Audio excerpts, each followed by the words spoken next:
is black. My arms are long.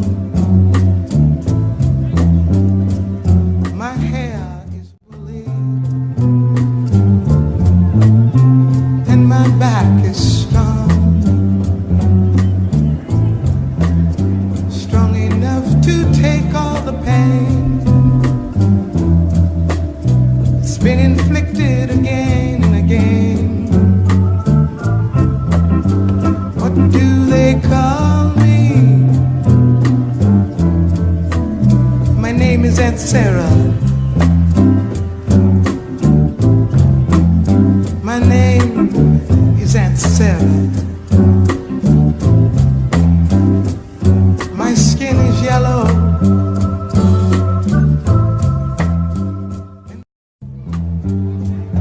My skin is black. My arms are long. My hair is woolly. And my back is strong. Strong enough to take all the pain. It's been inflicted again and again. What do they call me? My name is Aunt Sarah. My name is Aunt Sarah. My skin is yellow. 1500s, Brazil is founded as a colony in the 1500s. And this expression, negros da terra, blacks of this land, is something that the Portuguese made up. The names of the people who lived in the area are on the coast, especially were Tupi, Tupinamba, and others, you know, as you go further into the Brazilian interior. But all along the coast, those people were Tupi. So to call them negros da terra is something that the Portuguese, or let's say the Spanish and the Portuguese, are beginning to do a classification as they wish to classify people. So they're classifying them as blacks of this land. Todo Estados Unidos, Miami, Puerto Rico, Colombia, Italia, Nuevo León, Puerto Rico, ya sabe. That's the end. Hey, I told you, hey, we out here, man. It is mi hermano, mi compa. Hey, mira.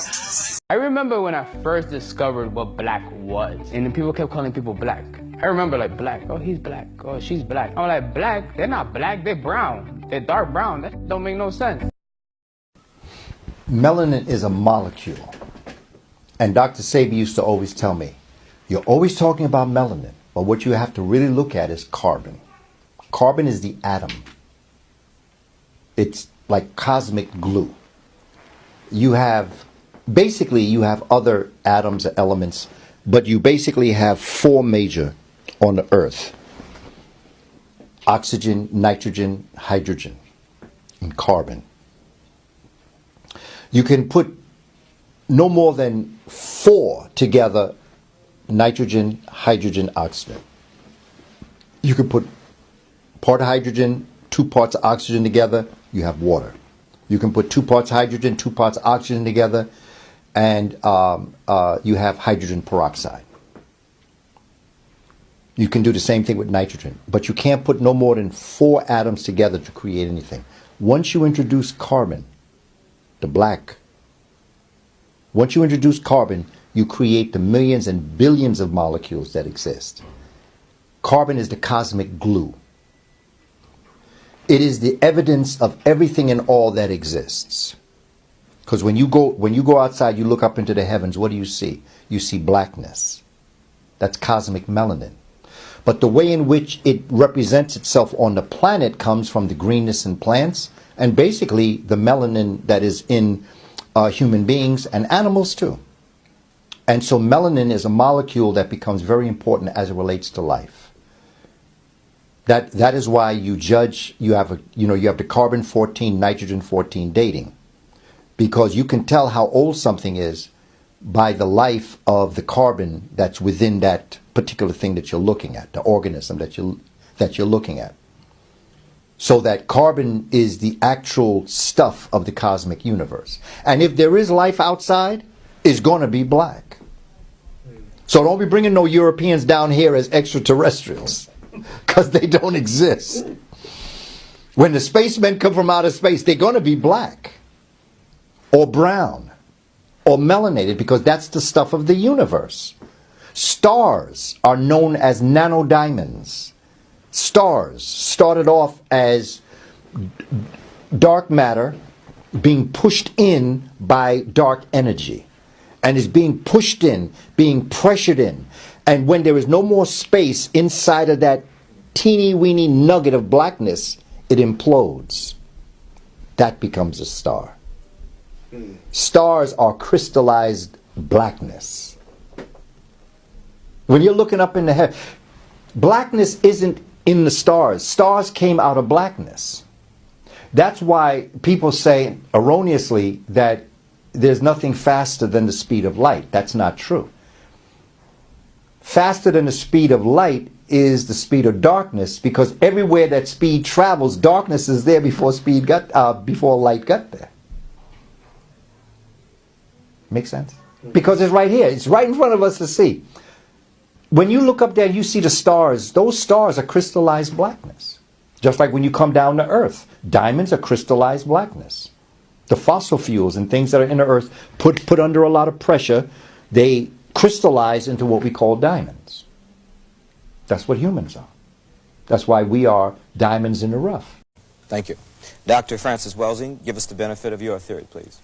Well, my theory was, I wrote the paper in 1969. I wrote a paper called The Crest Theory of Color Confrontation and Racism.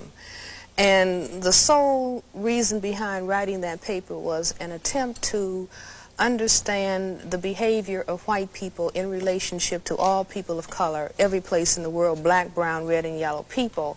And the paper was presented to the Americans at the National Medical Association, the section on psychiatry in neurology, because back in 1969, the Black Caucus in the American Psychiatric Association, we had said that racism, and when we talk about racism, we're talking about the white supremacy behavior of white people. That racism was the #1 mental health problem in the nation, and it was the #1 cause of other mental health problems. And I wanted to understand what this thing of racism really is all about, because it's the thing that has caused woe and misery and suffering for the vast majority of the people on this planet that are classified as non-white. And in my attempt to understand why the necessity of white people to keep saying that white is superior and that the condition of non-white is inferior, and the more I thought about it, in conjunction with an idea that a friend of mine had, that racism was a worldwide behavioral system for the maintenance of white supremacy by a small minority of people, I put those ideas together with what we know about genetics, what we know about the condition of skin whiteness itself. The condition of skin whiteness is the genetic inability to produce skin pigment called melanin. This is a genetic recessive trait. It is a genetic deficiency state, not as defined by Frances Welsing, but defined by geneticists and dermatologists, that the inability to produce the skin pigment of melanin or melanin pigment is described as albinism. And I think that white people, even though most white people are not consciously understanding their problem in genetics, they are certainly aware that they are genetically dominated by people of color. That's why it was a statement, one drop of black blood makes you black, because people of color have the genetic capacity to annihilate white people. And so unless white people control the reproductivity of people of color, then we can postulate that perhaps one day there won't be any white people. And I think that the very survival of white people necessitates that they project genetic inferiority on people of color, because it is they who really are aware that they are genetic recessive and perhaps genetically inferior to people of color. And I am not saying this to call the condition of skin whiteness to say, well, no, white people are inferior. I'm not saying it for that purpose, but I think that it is of prime importance for the majority of people in the world to understand why it is that white people have to, the effective majority, large numbers of white people, have to move in a hostile, in an aggressive way against people of color, and have to constantly focus on it's you who's genetically inferior, because they realize that there's something wrong with their genetic status. Now, May I take a call? Oh, sure, please. We can't get reparations because we haven't been officially classified as a nationality. African American is not a nationality. African American is not a nationality. Black is not a nationality. Black is not a nationality.